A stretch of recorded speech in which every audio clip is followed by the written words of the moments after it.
Better process them quick. You're going. So we're just gonna cut.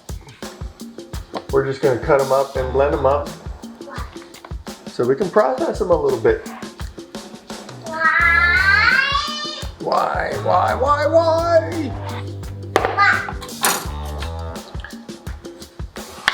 So I'm gonna cut them up, blend them up, and then reduce them. Throw them in the freezer, and I can use them for pretty much anything. You might have this problem, and it's a good problem to have, which is, what do you do with all your tomatoes?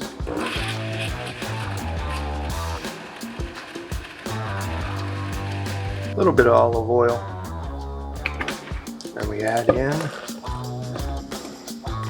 our tomato puree. We're gonna reduce this down just a little bit, and then just store it away. The intent is just to be able to store it a little bit longer than it going rotten on the countertop.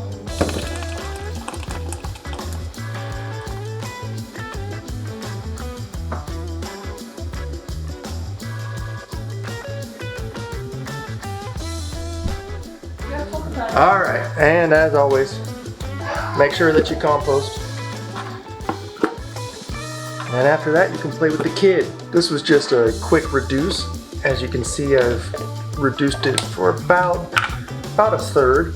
Last step really is just to ladle it into a container. All we're trying to do today is extend the shelf life. These things were starting to go bad on the countertop. I wanted to prevent that, and I don't want to waste food. I don't want to go through a full canning process either. So I'm just going to extend the shelf life a little bit and hopefully make something here real soon. Again, quick video today.